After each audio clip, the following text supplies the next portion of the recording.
কৃষকদের উৎপাদিত ফসলের ন্যায্য মূল্য নিশ্চিত করতে এবং আধুনিক বাজার ব্যবস্থা গড়ে তুলতে ধারাবাহিকভাবে কাজ করে চলেছে রাজ্য সরকার। তারই অঙ্গ হিসেবে আজ গোমতী জেলার পালাটানা বাজারের পরিকাঠামো উন্নয়নের নতুন বাজার ভবনের ভিত্তিপ্রস্তর স্থাপন করলেন কৃষি ও কৃষক কল্যাণ এবং বিদ্যুৎ দপ্তরের মন্ত্রী রতনলাল নাথ। কাকরাবন কৃষি মহকুমাধীন এই নতুন বাজার ভবনের ভিত্তিপ্রস্তর স্থাপন করে কৃষিমন্ত্রী বলেন, কেন্দ্র ও রাজ্য সরকার সবকা সাথ সবকা বিকাশ নীতিকে সামনে রেখে কৃষকের উন্নয়নে নিরবিচ্ছিন্নভাবে কাজ করছে।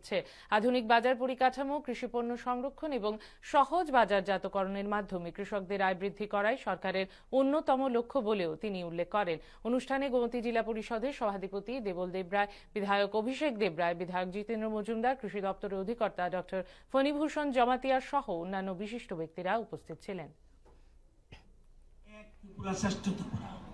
এক ভারত শ্রেষ্ঠ ভারত, এক ভারত শ্রেষ্ঠ ভারত। আমরা চাই, মোদীজি চায় কি,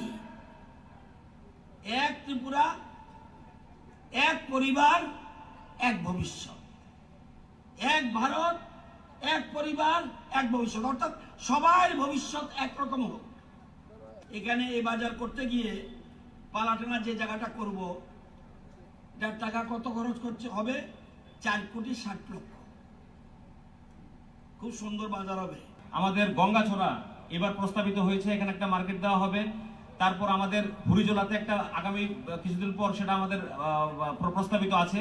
মানে এই দীর্ঘ 25 বছর বা যদি আমি স্বাধীনতার পর থেকে বলি যে প্রায় 65 বছর আমরা যেটা কাকরাবন পাইনি সেটা 8 বছরে সম্পাদন হয়েছে, এবং লাস্ট যে 3 বছর এগ্রিকালচারের। আর আগামী দিন যদি বলে কোনো জায়গায় মার্কেট বানানো হবে আর জায়গা পাওয়া যাবে না, তাহলে যদি মানসিকতা থাকে, সদিচ্ছা থাকে, তাহলে যে সেটা করা যায়, এটা কিন্তু তার প্রমাণ মিলে।